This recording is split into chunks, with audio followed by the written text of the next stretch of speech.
Assalamualaikum warahmatullahi wabarakatuh. Bismillahirrahmanirrahim. Alhamdulillahi rabbil alamin. Wassalatu wassalamu ala asyrafil anbiya'i wal mursalin Nabiyyina Muhammadin wa ala alihi wa sahbihi ajma'in. Rabbi syrah li sadri wa yassir li amri wa hlul 'uqdatan min lisani yafqahu qawli, amma ba'du. Puji dan syukur bagi Allah Subhanahu wa ta'ala, Tuhan sekalian alam.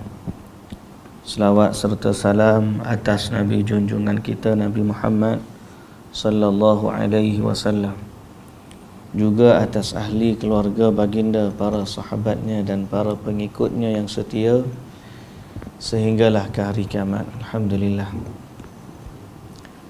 Muslimin dan muslimat yang dirahmati Allah Subhanahu wa ta'ala sekalian, alhamdulillah pada malam ini kita dipertemukan oleh Allah Subhanahu wa ta'ala menyambung perbahasan kita tentang tauhid, iaitu bagaimana memurnikan keimanan kita kepada Allah Subhanahu wa ta'ala. Jadi tauhid ni soal mengesakan Allah dan menyucikan dia daripada syirik. Sebab tu kita balik asal kembali, rukun kepada tauhid la ilaha illallah ni ada dua je. Apa dia rukun dia? Kalimah la ilaha illallah ni, rukun la ilaha illallah tu ada dua. Apa dia? Ingat tak? Nafi dan isbat. Nafi dan isbat. Nafi itu maksud apa? Nafi lah, mensucikan dia daripada sesuatu yang buruk tu nafi lah, menafikan. Isbat ni mensabitkan, sabit. Nafi daripada Allah apa dia? Segala benda syirik. La ilaha, tidak ada Tuhan illallah, kecuali Allah. Maknanya seorang yang nak mentauhidkan Allah, dia kena menafikan ketuhanan selain Allah, dan kemudian dia mengisbatkan Tuhan ni hanyalah Allah. Ada dua bukan? Nafyu, isbat. Kalau dia isbat saja, maknanya dia kata Allah tu Tuhan, orang lain pun Tuhan juga, tak boleh lah. Kalau dia kata dalam dunia ni tak ada Tuhan, Allah pun tak juga, tak boleh juga. Hak tu pertama, hak tu kalau nafi belaka jadi etis, kalau isbat belaka jadi pluralisme. Orang pluralisme lagu tu, agama mana-mana betul belaka, lepas tu hak dia semua tu kira betul lah tu. Atau dia kata jalan menuju Tuhan ni banyak, Tuhan memang satu tapi jalan dia menuju Tuhan banyak. Tak bolehlah kata lagu tu. Allah menafikan daripada dia sekutu-sekutu baginya.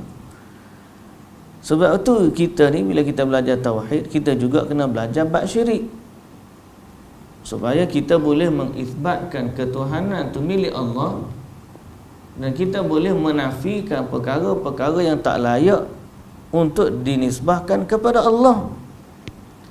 Atau juga kita belajar perkara-perkara yang boleh membatalkan tauhid kita kepada Allah, atau meletakkan hak Allah kepada sesuatu yang lain daripada dia. Tak boleh jugalah, kerana syirik itu mengongsikan sesuatu yang menjadi milik Allah kepada selain dari Allah. Ni hak Allah ni, hak ketuhanan ni milik Allah. Tiba-tiba dia kata ada benda lain yang memiliki hak yang sama, jadilah syirik. Maka selama ni yang kita duk belajar tu, antara perkara syirik-syirik yang besar, syirik kecil, itu kita dah belajar banyak lah. Termasuk syirik berhakim kepada selain Allah, termasuk syirik mentaati ulama dan umara sampai kepada yang Allah Ta'ala larang pun. Allah Ta'ala kata haram, dia kata halal. Allah Ta'ala kata halal, dia kata haram, kita pun ikut dia. Jadi seolah-olah dia tu tandingannya bagi Allah. Itu makna syirik. Bahkan ada perkataan siapa kata mungkin hari ni kata siapa yang kata pemerintahan ni tak ada kaitannya dengan agama. Ada yang siapa kata siapa mendakwa pemerintahan tu tak ada kaitannya dengan agama, seolah-olah dia mendakwa di bumi ni ada Tuhan selain Allah. Mana Allah hanya kuasa di langit je. Cerita bab langit itu urusan dunia ni tak ada kaitan, itu hak kita. Itu tak boleh lah. Allah tu dia Tuhan di langit dan Tuhan di bumi. Jadi dua-dua dalam urusan kerajaan langit pun kita kena minta dengan Allah. Dalam urusan kerajaan di bumi pun kita kena bergantung dan mengikut panduan dari Allah. So perkara-perkara macam ni lah yang kita nak bahaskan, muslimin dan muslimat yang dirahmati Allah, mengelakkan diri daripada berbuat syirik. Bab yang kita dah baca selama ni ialah bab 3. Tahun ni kalau sebelum daripada ni kita baca 42. Tajuk bab tu, janganlah engkau membuat sekutu bagi Allah. Kita dah baca dah.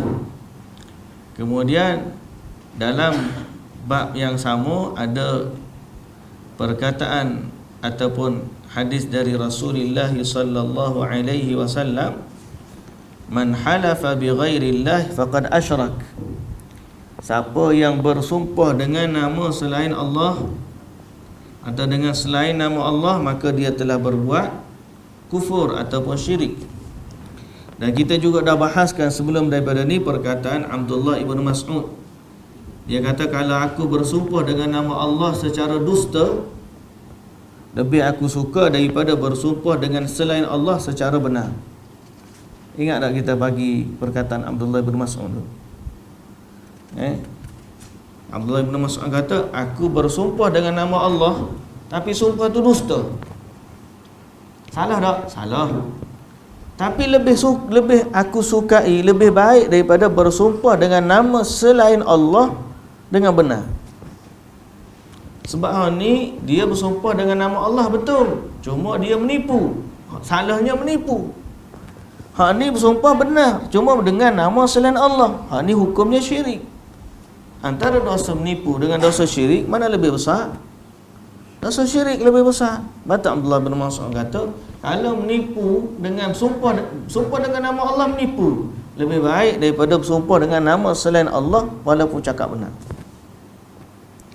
Ingatlah kita bahaskan macam tu. Pasal apa? Kerana bersumpah dengan nama selain Allah termasuk syirik. Sebab sumpah ni sebahagian daripada ibadah. Wallahi wa billahi wa tallahi, demi Allah aku cakap benar. Kerana dalam bersumpah itu ada terkandungnya ketundukan dan keagungan bernilai perhambaan. Baik. Sambungan daripada bab tu ialah bab 43. Orang yang tidak rela dengan sumpah yang menggunakan nama Allah. Baik.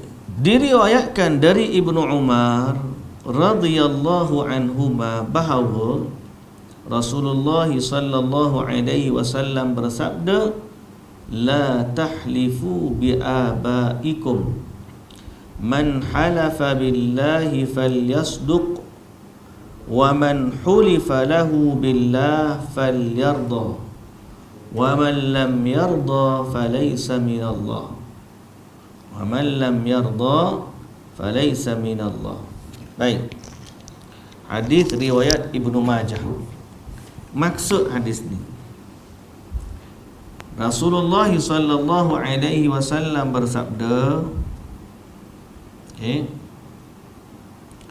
Rasulullah sallallahu alaihi wasallam bersabda, janganlah kamu bersumpah dengan nama nenek moyangmu. Barang siapa bersumpah dengan nama Allah, maka hendaklah dia berkata benar. Dan barang siapa diucapkan padanya sumpah dengan menyebut nama Allah, hendaklah dia rela, yakni menerima, dia redha. barang siapa yang tidak redha, maka dia tidak mendapat apa-apa dari Allah. Maka hadis ni sambungan daripada bab yang kita baca minggu ataupun pertemuan sebelum ni lah. Rentetan daripada bab syirik kecil, termasuk syirik kecil ialah bersumpah dengan nama selain Allah. Demi ayah dan ibuku, demi apa-apalah selain daripada Allah. Kalau kita nak bersumpah, kena kata demi Allah. Jadi Nabi SAW kandungan bab ni yang pertama, melarang bersumpah dengan nama nenek moyang. Aku bersumpah dengan tok nenek aku yang mulia, dia kata, bahawa aku dalam bab ni bercakap benar. Tak payah sebut dah tok nenek tu. Tak boleh bersumpah dengan nama nenek moyang. Kalau nak bersumpah dengan nama Allah, kita rasa mungkin jaranglah berlaku tempat kita, sebab pak kita ni sumpah-sumpah ni jarang diguna pakai. Wallahu a'lam lah. Melainkan dalam kes-kes mahkamah, dalam kes-kes rasmi. Dah ada dalam cakap pak kita ni banyak sumpah. Ada juga kadang-kadang lah sumpah dengan nama Allah, mu tak nipu, dia kata.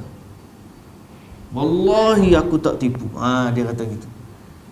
Tapi kalau dia kata mu sumpah dengan nama fulan bin fulan, ada sebahagian daripada pengikut Syiah, dia suruh bersumpah dengan nama Ali. Dia Syiah, dia tak suruh bersumpah dengan nama Allah, dia kata bersumpah dengan nama Ali.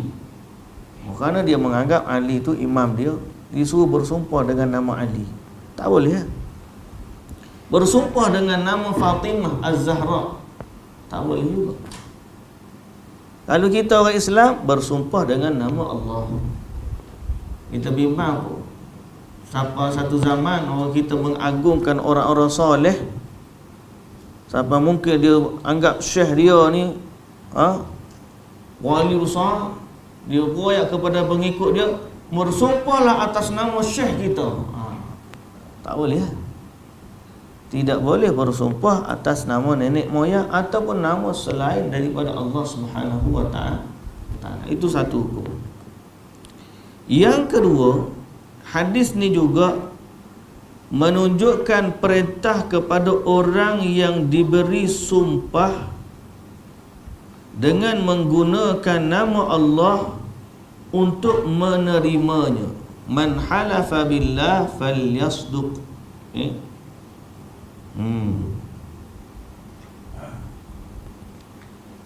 Man halafa billahi falyasduq.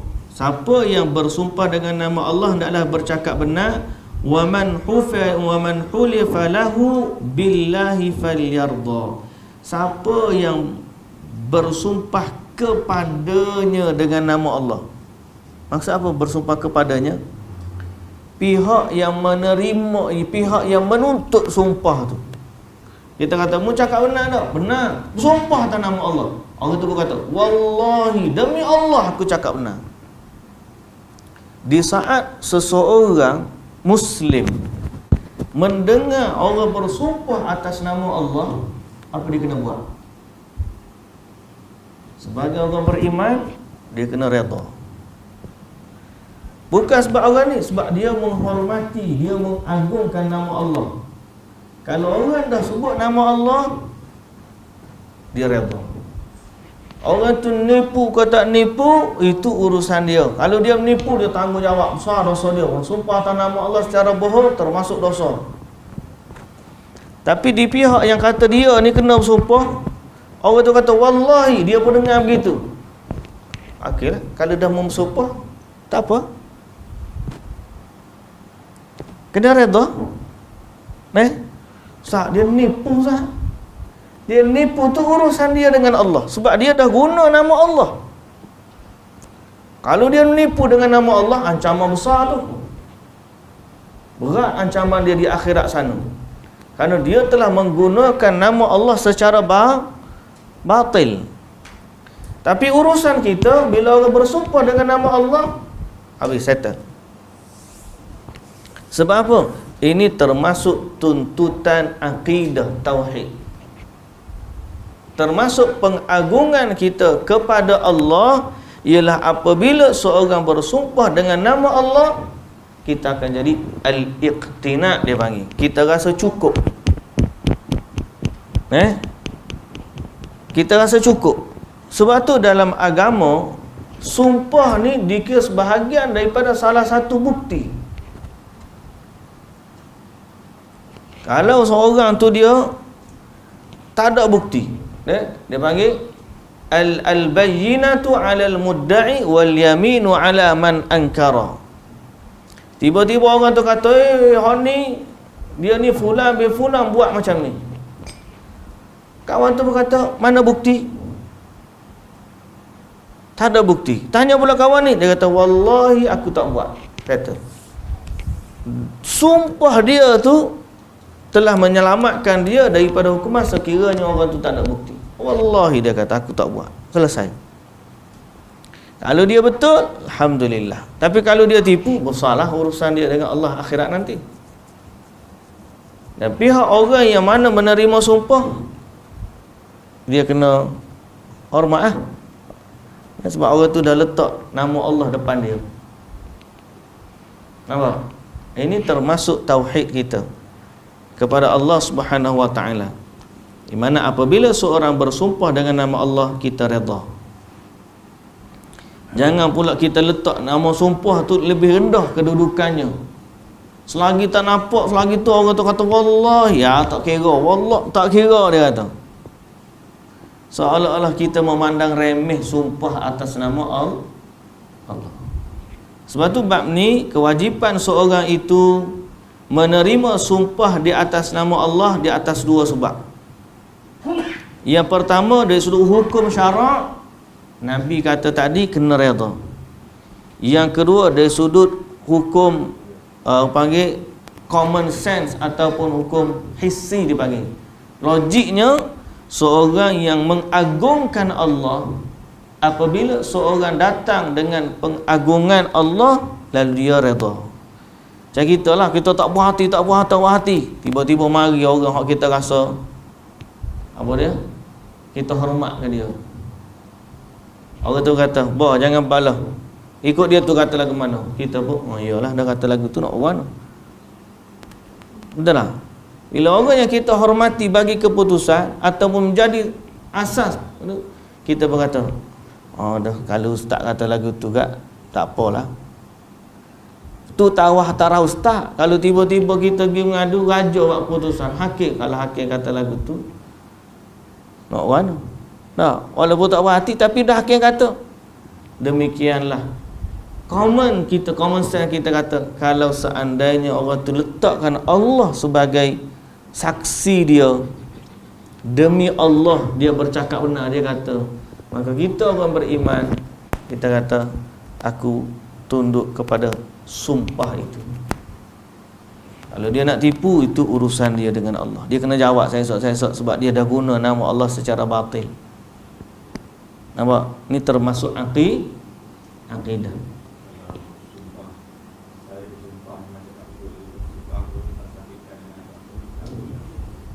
Dia sumpah dengan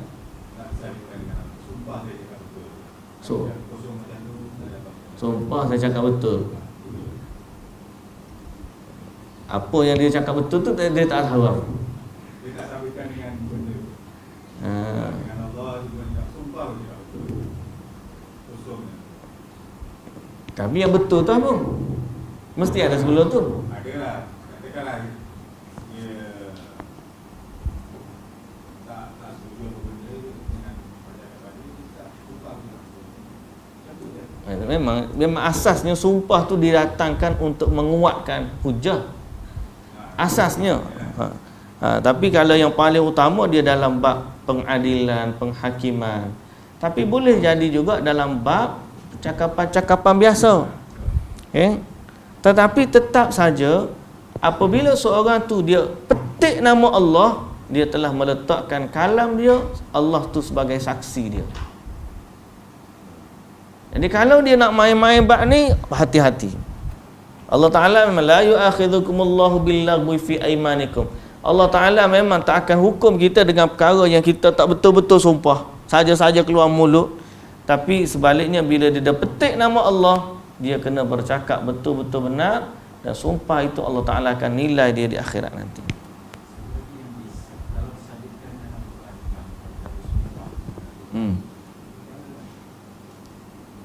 Dia bersumpah dengan nama-nama Allah, ya. Dia sumpah dah.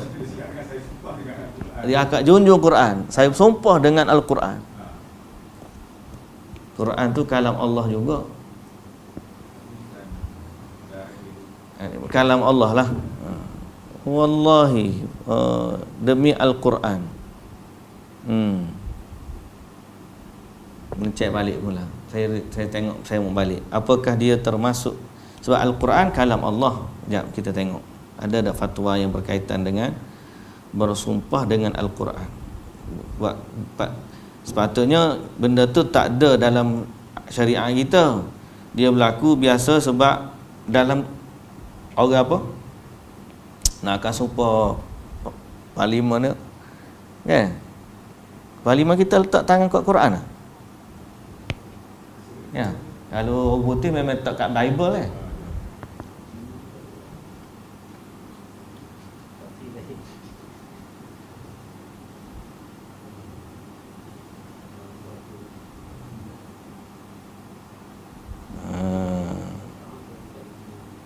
Baik, kita tengok apa pandangan, ada fatwa dah dalam Islam soal jawab.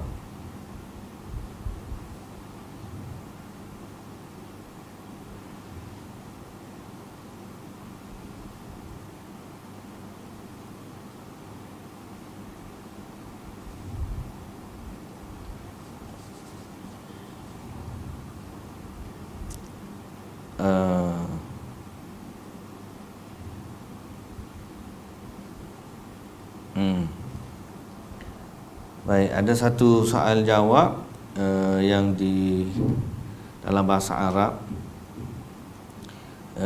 yang dikelolakan oleh Syekh Muhammad Salih Al-Munajjid dalam Islam Soal wa Jawab, islamqa.info ni.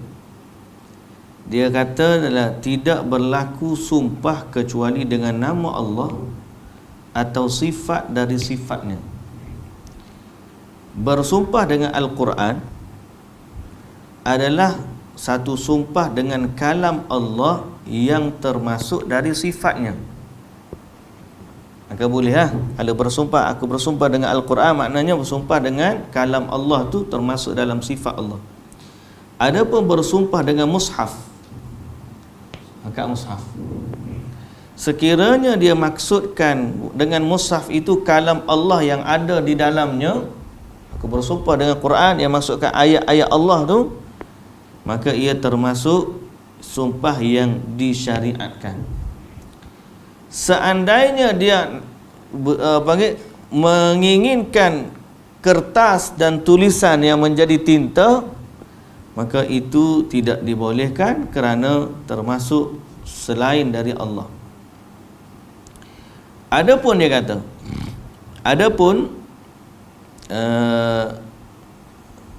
walihadza kana al-aula alla yahliful insan bil mushaf.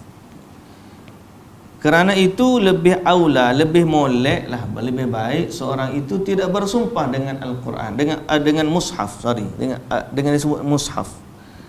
Kerana mushaf itu mengandungi kalam Allah dan mengandungi kalau dia kata aku bersumpah dengan Al-Quran, jelas.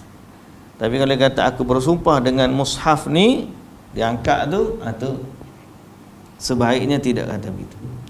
Adapun dia kata meletakkan tangan di atas mushaf, tu macam orang Kristian duduk buat. Sebab tu dia kata hadza amrun muhdath. Tak ada dalam agama kita sumpah cara demikian.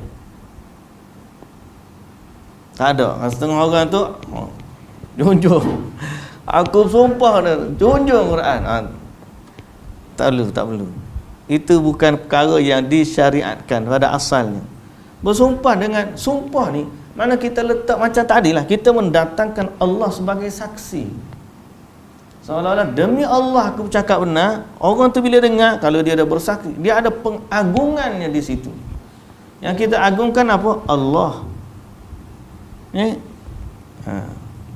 Lepas tu kalau orang tiba-tiba akak junjung Quran, dia pengagungan terhadap mushaf ke pengagungan terhadap kalam Allah?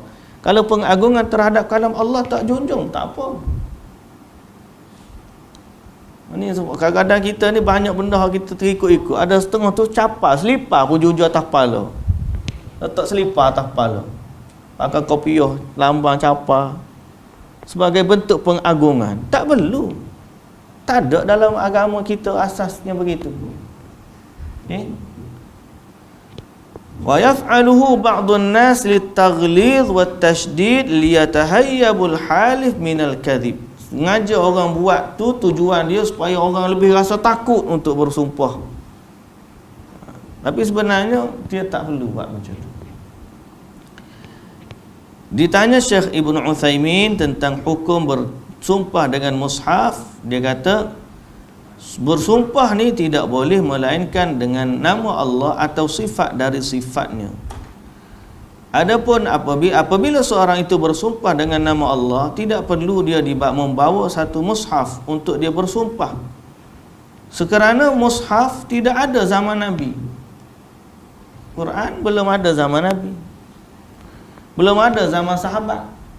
Jadi zaman sahabat tak ada pun nak cari mana yang mushaf nak bersumpah. Tak ada. Sebab zaman Nabi tak ada. Zaman sahabat pun tak ada. So, apa yang mereka bersumpah? Sama ada bersumpah dengan nama Allah, mereka bersumpah dengan nama Allah.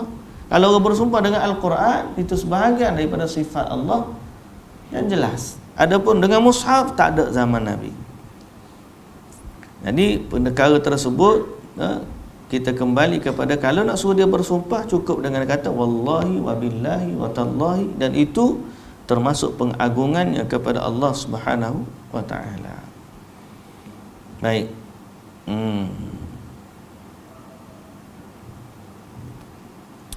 Tetapi telah datang dalam Majma' al-Fiqh al-Islami, dia kata dalam bab wad'ul halif yadahu 'indal qasam 'ala al-mushaf aw at-Taurah aw al-Injil aw ghairihima laysa bilazim li sihhatil qasam, lakin yajuzu idza ra'ahu al-hakim li taghlidhil yamin la tahayyabul halif min al-kadhib. Apa Majma' Fiqh kata, sekiranya tiba-tiba orang tu dia anggap remeh je, dia tak hafal Quran, dia tak nampak pun Quran tu macam mana, maka dihadirkan kepadanya mushaf untuk bertambah ketakutan dia kepada Al-Quran, kepada Allah lah, kepada Allah. Maka di saat itu mungkin kalau hakim nak suruh dia rasa takut, maka dibenarkan untuk dia pegang ataupun letak, kerana nak suruh dia rasa sumpah dengan Quran ni jangan main-main gitu. Adapun boleh tak bersumpah dengan kitab Allah selain Quran ataupun kitab, oleh kerana kita kata bersumpah dengan Quran boleh sebab Quran tu kalam Allah. Boleh tak seorang tu kata dia nak bersumpah dengan kitab Injil sebab kitab Injil pun kalam Allah juga, kitab Taurat kalam Allah juga, kan? Boleh ke tak? Jadi orang tu dia kata instead of Quran, dia nak sumpah dengan Bible. Sebab kata dia Bible pun kalam Allah. Jawapan dia tak boleh lah. Sebab apa tak boleh? Sebab yang ada hari ni Bible tu bukan lagi kalam Allah yang ori. Dia adalah tulisan pengikut Nabi Isa alaihissalam yang duk ingat gapo dia Nabi Isa ajar. Dia pun tulis. Sebab tu ada apa tu? Gospel macam-macam tu lah. Of John, Gospel of Matthew. Gapo lagi? Luke dan sebagainya. Wallahu ta'ala alam. Itu berkaitan dengan bersumpah dengan Al-Quran tadi. Dan kemudian poin yang ketiga dalam hadis ni, dalam bab ni, ancaman bagi orang yang tidak redha. Siapa tiba-tiba orang dah bersumpah dengan nama Allah, dia tak puas hati juga. dia tak iktiraf dan dia tak terima sumpah atas nama Allah tersebut, maka Allah Ta'ala kata dia tidak akan mendapat balasan ataupun dia tidak akan mendapat sedikit pun bahagian dari Allah. Jadi ada ancaman bagi orang yang tidak menerima sumpah atas nama Allah. Baik, muslimin dan muslimat yang dirahmati Allah Subhanahu wa taala sekalian. Jadi bila bersumpah dengan nama Allah, sama ada di pihak yang bersumpah dia kena takut kepada Allah, dan di pihak yang menerima sumpah juga dia kena takut kepada Allah. Baik.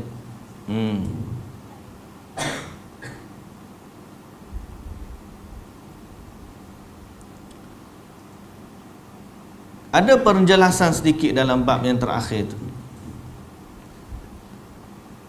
Amara al-halif an yasduqa li anna sidqa wajibun fi ghairi al-yamin. Fa kaifa bil yamin wa qad sabaqa anna man halafa ala yaminin kadhibah annahu athim wa qala ba'd al-ulama innahu al-yaminul ghamus. Amma binisbatil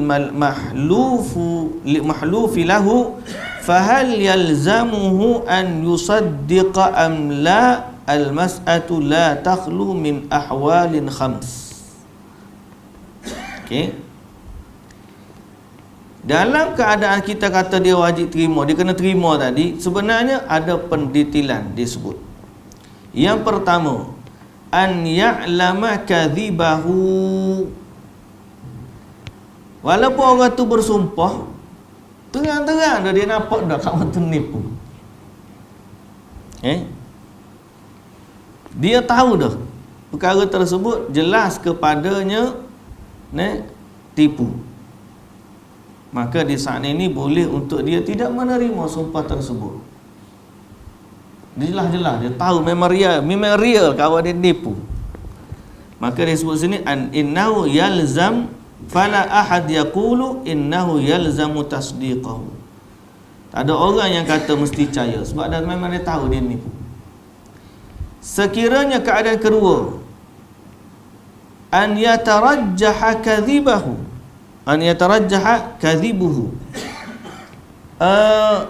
nampak gayanya chances menipu tu tinggi.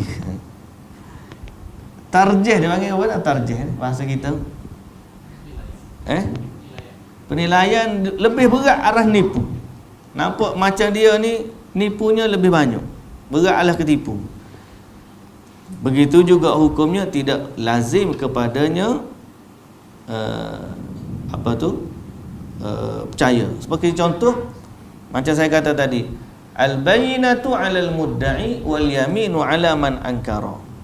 Kawan tu bersumpah dah, wallahi aku, tapi bukti ni ada ni dia buat ni. Dia bersumpah dia tak buat. Tak sumpah ni bukti ada ni, CCTV pun ada. Ada juga orang menipu lagu tu. Dah, wallahi demi Allah. Tak mula-mula tak ada, bila kita pun tunjuk CCTV ni mukamu ada ni. Hak buat ni. Wallahi ada menipu lagi kita kata. Makna kita tak kena terima lah kalau dah jelas-jelas dia menipu tu. Nampak? Itu keadaan yang pertama. Ataupun keadaan yang kedua tadi, yatarajjah. Kita kata, nampak gaya ni. Tak nampak muka dia tapi rasa baju, sepuluh baju dia dah ni. So kita kata, ni pun kita tidak melazimkan kita terima. Yang keadaan ketiga, an yatasawa al-amran. Kebarangkalian tu sama, tak tahu ya, tak tahu dak. Bila dia bersumpah dengan nama Allah, itu saja. Mak kata bukti tak ada, nak kata tuduhan, sama berat. Tiba-tiba dia bersumpah dengan nama Allah, maka di saat itu kita pun terima. Wajib masa tu terima. Yang keempat, kalau kebarangkalian dia bercakap benar itu besar, lagilah wajib kita terima. Dan yang kelima, kalaulah dia memang diyakini kebenarannya, itulah lagi-lagi wajib kita terima. Okay? Itu berkaitan dengan bersumpah dengan nama Allah. Itu termasuk dalam pengagungan kita kepada Allah Subhanahu wa taala. Muslimin dan muslimat yang dirahmati Allah Subhanahu wa taala. Bab yang seterusnya. Azan dulu. Azan dulu. Kau nak berhenti lah dah, pakai berhenti lah. Azan dulu. Awak Aisyah lah ni awak. Tapi tak boleh lewat juga, ada kelas pula lepas ni, pukul 9 suku. Yang ni 8.10. 8.30 kata berhenti lah. InsyaAllah.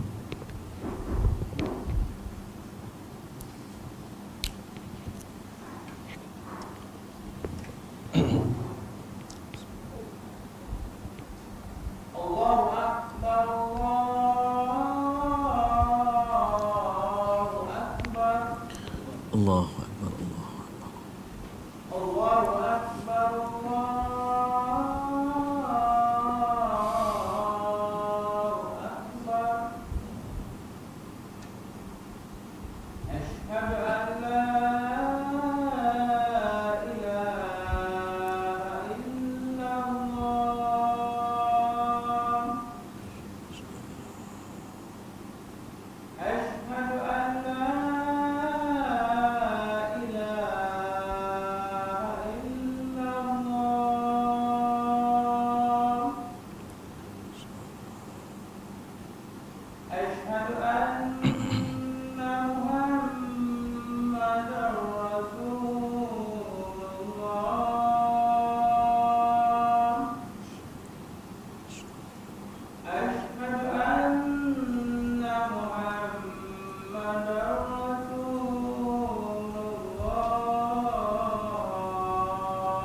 Baik.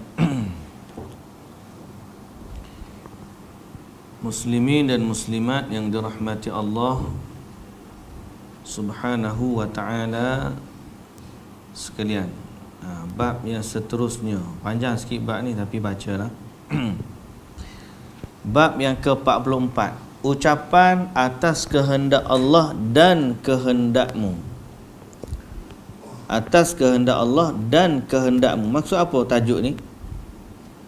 Perkataan kita kata, atau sorry, seorang tu kata Masya Allahu wa syi'ta. Bila berlaku sesuatu, biasanya kita kata Masya Allah, kan? Tapi ada orang ni dia mengagungkan Nabi, dia kata Masya Allahu wa syi'ta. Benda ni berlaku sebab Allah berkehendak dan kehendak Nabi. Faham? Faham tak perkataan tu, asas perkataan tu faham? Kita ni bila sesuatu berlaku, kita kata benda ni berlaku gini, oh Masya Allah. Apa maksud perkataan Masya Allah? Atas kehendak Allah. Macam dia kata Insya Allah. Esok lagi Insya Allah, sekiranya Allah berkehendak. Bila dah berlaku kita kata Masya Allah. Kalau belum berlaku kita kata Insya Allah. Boleh faham? Esok tak berlaku lagi, benda ni nak berlaku Insya Allah. Benda dah berlaku, Masya Allah. Okay? Tiba-tiba ada orang kata benda yang dah berlaku ni Masya Allahu wa syi'ta. Syi'ta ni kembali kepada Nabi. Benda ni berlaku kerana Allah berkehendak dan Nabi berkehendak. Boleh tak kata lagu tu? Tak boleh lah kan. Tapi inilah perbahasan bab tu. Dari Qutailah diriwayatkan, hadis riwayat Imam An-Nasai, bahawasanya baca terjemah tu, seorang Yahudi datang kepada Nabi SAW dan berkata, sesungguhnya kalian melakukan perbuatan syirik. Kalian mengucapkan atas kehendak Allah dan kehendakmu, dan mengucapkan demi Kaabah. Maka Nabi SAW memerintahkan para sahabat apabila hendak bersumpah supaya mengucapkan demi Rabbil Ka'bah dan mengucapkan Masya Allahu thumma syi'ta. Baik, muslimin dan muslimat yang dirahmati Allah, bab ni sebenarnya sedikit daripadanya kita dah bahaskan sebelum daripada ni pada bab yang ke 42 lah. Okey. Di mana kata Abdullah ibnu Abbas, dia menisbahkan berlakunya atas kehendak Allah dan kehendakmu. Juga dia kata kalau bukan kerana Allah dan kerana si fulan. Kalau bab 42. Jadi ceritanya seorang Yahudi zaman Nabi, dia datang kepada Nabi, dia nak ejek Nabi dan sahabat sebenarnya. Dia kata, Pak Mu pun buat syirik juga. Mana? Sahabat kata, Masya Allah wa syi'ta.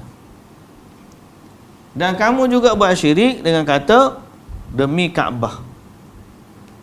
Bila Nabi SAW tahu benda tersebut, Nabi tentu suruh sahabat-sahabat betulkan.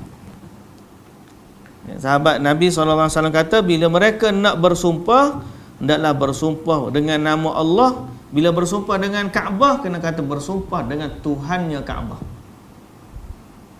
Zaman dulu memang ada orang bersumpah demi Kaabah. Jadi Nabi kata kalau nak kata demi Kaabah, tak, jangan kata macam tu, katalah demi Tuhannya Kaabah. Okay? Kalau demi Tuhannya Kaabah berarti dia bersumpah dengan nama Allah. Sebab Allah memang Tuhannya Kaabah. Tapi kalau bersumpah demi Kaabah saja tak boleh lah. Kaabah tu makhluk. Tuhan Kaabah tu Allah. Jadi kena bersumpah dengan wa rabbil Kaabah, demi Tuhannya Kaabah. Yang tu boleh. Kemudian Nabi juga suruh betulkan, jangan kata Masya Allahu wa syi'ta. Jangan kata benda ni berlaku sebab Allah dan sebab kehendak Allah dan kehendak kamu. Kena kata Masya Allahu thumma syi'ta. Benda ni berlaku atas kehendak Allah, kemudian dari itu barulah kehendak kamu. Mana kehendak Nabi ni bawah daripada kehendak Allah, ataupun hanya menjadi sebab. Benda ni berlaku kerana Allah dan kemudian sebab kamu. Janganlah kata dan sebab kamu tu, pasal seolah-olah mengongsikan kekuasaan itu sama dan setanding dengan Allah. Ini maknanya kita letak agungnya Allah secara tauhid. Kita tak ada pun akak sesuatu tu setanding dengan Allah walaupun pada ucapan. Kalau seorang tu dia kata tu tak niat gitu, tu pun tak boleh dah. Ustaz, dia katalah saya cakap je lagu tu tapi saya tak niat pun Nabi tu setanding dengan Allah. Itulah kita kata termasuk syirik kecil. Kalau dia kata Nabi tu niat dia hati memang Nabi setanding dengan Allah, tu dah jadi syirik besar. So perkataan ni kita kena jaga. Kalau dia sebut mulut je, hati dia kata memang dia tak terkata Nabi setanding Allah, itu pun dah jadi syirik kecil. Kalau dia niat dalam hati, Nabi ni memang tandingannya bagi Allah, ada kekuasaan dan sebagainya, maka dia jadi syirik besar. Kemudian Ibnu Abbas menuturkan, anna rajulan qala lin nabiy ma syaa Allah wa syi'ta faqala aj'altani lillahi niddan bahawa ada seorang berkata kepada Nabi sallallahu alaihi wasallam, atas kehendak Allah dan kehendakmu. Maka bersabdalah Nabi sallallahu alaihi wasallam, apakah kamu menjadikan diriku sebagai sekutu bagi Allah? Nah, bila ada sahabat-sahabat kata benda ni berlaku sebab Allah dan Nabi, Nabi kata, apakah kamu jadikan aku sekutu bagi Allah? Jangan kata lagu tu. Sebutlah Masya Allahu wahdahu. Hanya Allah, hanya atas kehendak Allah sahaja. Nabi kata benda ni berlaku tak ada kehendak Nabi sikit pun, hanya berlaku atas kehendak Allah. Ni Nabi nak betul supaya kita sebagai umat ni gitu. Lepas tu muslimin dan muslimat yang dirahmati Allah, zaman lah ni, zaman fitnah akhir zaman ni, banyak sangat orang ni nak ajak kita ni seolah-olah bergantung, berdoa, meminta, bersumpah dan menganggap sesuatu selain Allah tu berkuasa.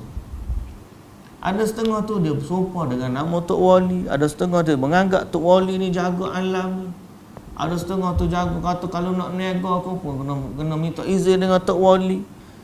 Lekehnya mereka menjadikan hak-hak ketuhanan ni sehingga boleh dikongsi dengan sesuatu yang lain. Kita yang belajar tauhid ni, sedikit sahaja hak Allah, sekecil-kecil hak Allah, pada sebutan perkara ni berlaku atas kehendak Allah, tu pun kita hati-hati tak nak cakap dengan orang lain, takut jadi hukumnya syirik kecil. Hati-hatinya. Okay?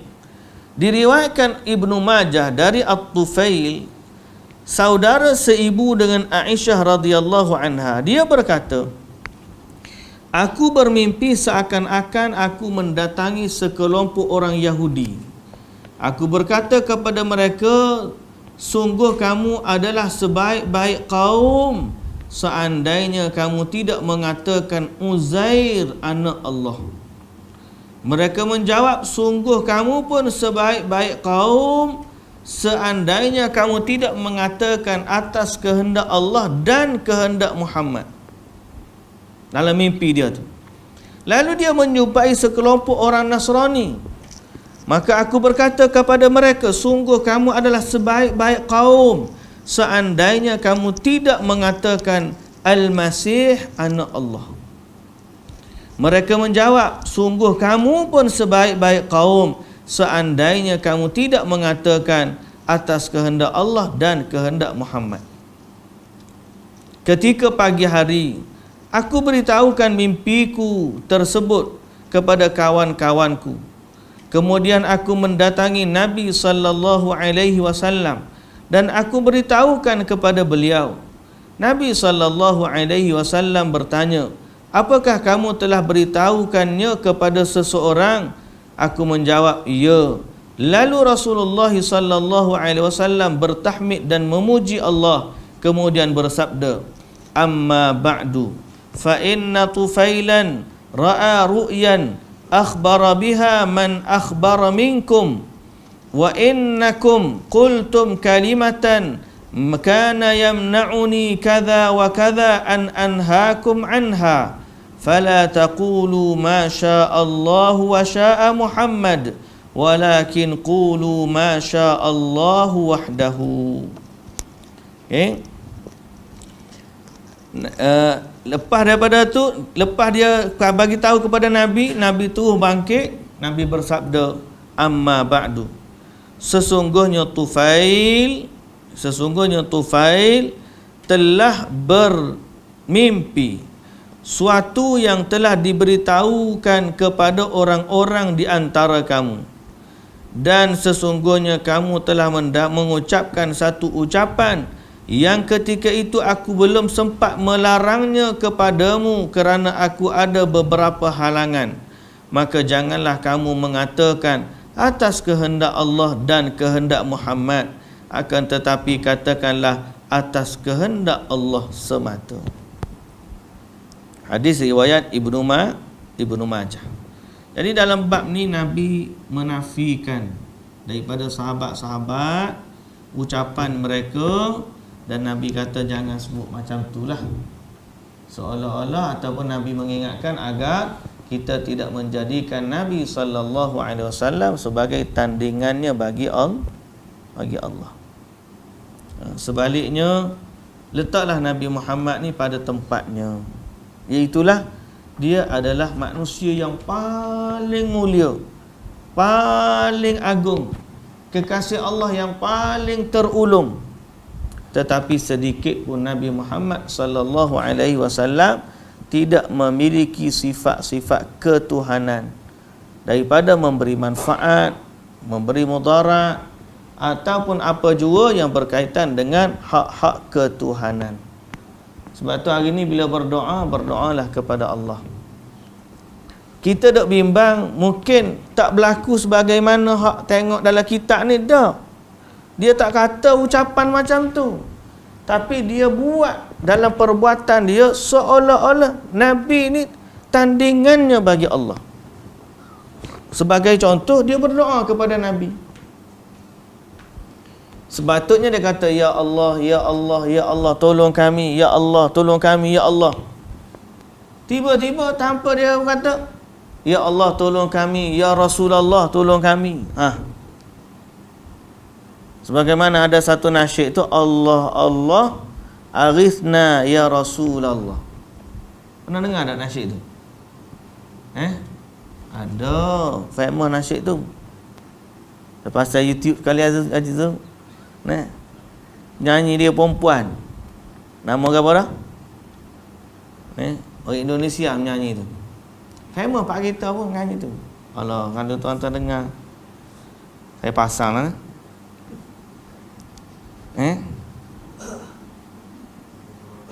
Nama apa dah? Aduh. Nak cari lagu mana? Aghithna. Ni.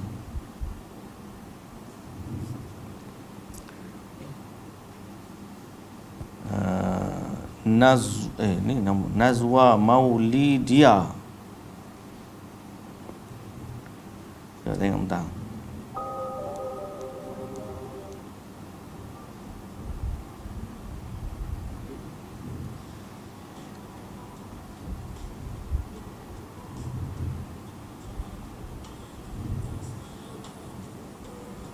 Dengar kau? Kau saya je dengar. Lepas derah-derah pun tak itu juga. Tengok dia punya ni. Allah Allah aghithna ya Rasulullah, lirik dia. Ni. Aja dengar lagu ni tak?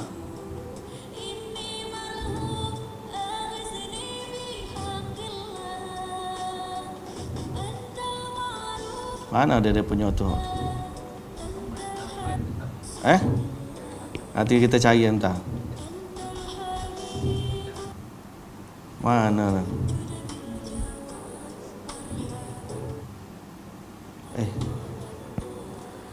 Lah. Mana ni jap?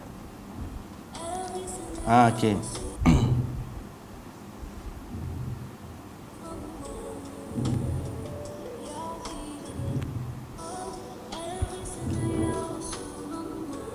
Dengar tak? Kelak kejap lagi.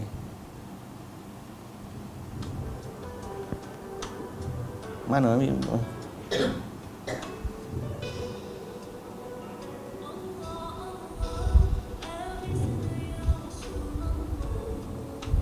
Dengar?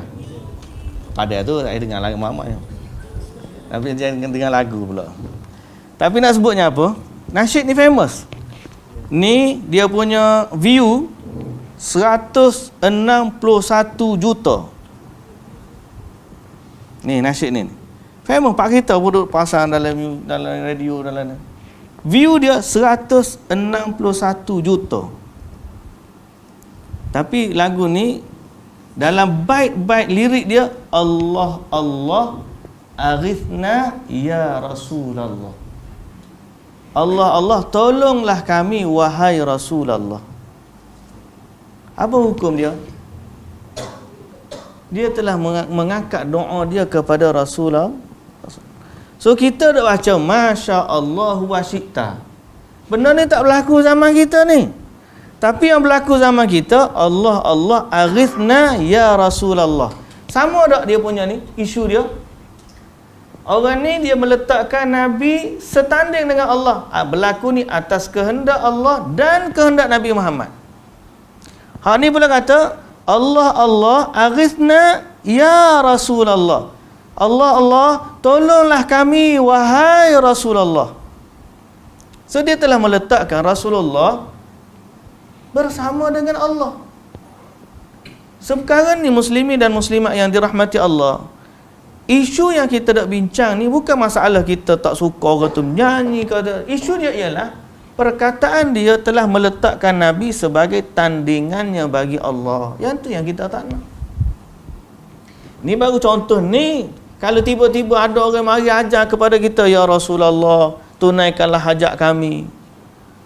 Ataupun dia selawat kepada ya Rasulullah, selawat ke atas Rasulullah, dengan dialah tertunai segala hajat kami. Perkara begitu adalah hak-hak Allah yang tidak boleh disandarkan kepada Nabi sallallahu alaihi wasallam. Jadi sebab itu semoga Allah Taala jaga tauhid kita dan jaga iman kita, muslimin dan muslimat yang dirahmati Allah Subhanahu wa taala. Kita berhenti setakat itulah, insya-Allah.